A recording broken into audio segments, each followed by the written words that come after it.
그렇지 않았느냐는 굉장히 중요한 조건이 될 수 있습니다. 왜냐하면은 민주주의라는 것의 내용을 가치를 우리가 볼 수 없기 때문에 그러한 것들이 절차적으로 잘 이루어졌느냐라고 보고 그 절차가 다 실현됐을 때 우리는 민주적 가치가 제대로 실현됐구나라고 생각하는 거죠. 물론 절차가 지켜졌다고 내용이 다 보장되는 건 아니지만 어쨌든 현실적으로 그것이 필요하다고 보는 겁니다. 그래서 민주주의의 경우 선거가 적법한 절차에 의해 이루어졌는지, 권력에 도전하는 많은 정당들이 있는지, 안정적인 정권 교체가 이루어지는지, 법치주의에 입각한 공정한 통치가 이루어지고 있는지, 이런 절차들이 잘 수행될 때 민주주의가 잘 실현되고 있다고 간주하는 거죠. 자, 이런 것들이 이제 절차적 정당성의 개념입니다. 자, 어쨌든 간에 민주주의가 실현되고 있느냐 아니냐, 그러니까 사회적으로 올바른 의사결정이 이루어지고 있느냐 아니냐를 이 공식적으로 규정된 절차가 잘 실현되고 있는지를 보명으로써 따진다는 거죠. 자, 다음 심의 민주주의라는 개념을 보도록 합니다. 사실 이제 민주주의에 대한 많은 개념들을 우리가 살펴봤는데 민주주의라는 것이 어쨌든 올바른 결정을 내리는 것이라고 할 때 올바른 결정을 내릴 수 있는가에 대해서 사실 회의할 경우가 많습니다. 우리가 앞에서 봤던 문제의 발견에서도 사실은 다수의 의견이 잘못된 방향으로 가고 있죠. 자, 그리고 지난 시간에 봤던 실전 논술 문제 생각해 보세요. 여론이라는 것이 사실은 잘못된 방향으로 나아갈 가능성이 되게 많습니다. 인간은 그러니까 일반 시민들이 합리적인 판단을 내려야 되는데 합리적으로 판단하지 않는 경우들 많거든요. 그런 차원에서 결국은 누가 결정하느냐가 중요한 게 아니라 올바른 판단을 내릴 수 있느냐 없느냐 그 조건을 중시하는 그러한 민주주의의 개념이 발달하게 됩니다.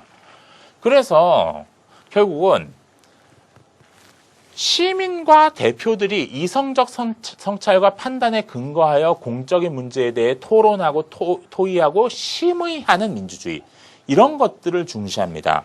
지금 이 제시문에서 보면은 이 심의 민주주의를 선호집합적 민주주의에 대비해서 이야기하거든요. 이 선호집합적 민주주의라고 하는 것은 결국은 우리가 이제 민주주의 하면은 투표해서 많은 사람들이 지지하는 것을 선택하는 거, 이렇게 생각하기 쉬운데 그런 선호의 집합이 중요한 게 아니라 중요한 것은 그 심의 과정이 실현되느냐 실현되지 않느냐가 중요한 것이다라고 보는 겁니다. 어쨌든 간에 이런 선호집합적 민주주의와는 달리 선호집합적 민주주의가 전제하고 있는 것은 사람들이 옳다고 생각하는 이 선호는 미리 정해져 있다라고 보는데 실제로는 시민의 선호가 고정되어 있지 않다는 겁니다. 이게 전제되고 있는 거예요. 실제 앞에서 그러니까 지난 시간에 루소의 여론관 문제를 보면서 이 어떤 문제에 대해서 시민들의 의사가 바뀔 경우들이 많다라는 거 우리 봤잖아요.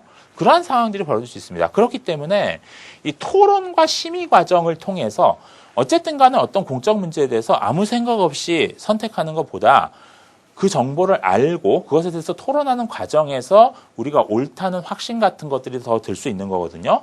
그러니까는 변할 수 있고 그렇기 때문에 그 심의 과정이 꼭 들어가야 된다라고 보는 겁니다. 결국 이 심의민주주의 개념에서는 이 공공 영역, 그러니까 함께 논의하고 생각하는 그런 장이라는 것이 되게 중요합니다. 그래서 공공영역, 이런 공론장들이 다양한 시각과 이익들이 상호 이해와 공동행동을 통해서 수렴되는 장이라고 봅니다. 자, 그러면은 이러한 민주주의가 어떻게 실현될 수 있는가? 그것에 대해서 이제 구체적인 실현의 방안들로서 합의회의 제도와 공론조사 제도 같은 것들이 제안됩니다.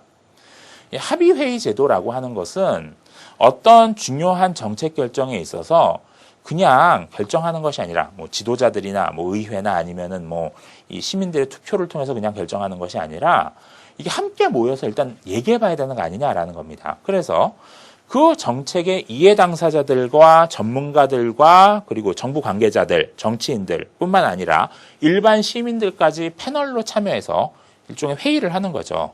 그래서 정보가 투명하게 공개되고 그것에 대해서 토론하고 그 정보에 대해서 이제 다른 시민들도 알 수 있도록 뭐 TV 중계 같은 걸 하고 그런 과정을 일정 시간을 들여서 거치고 그래서 이제 합의해서 정책 결정을 하는 제도인 겁니다.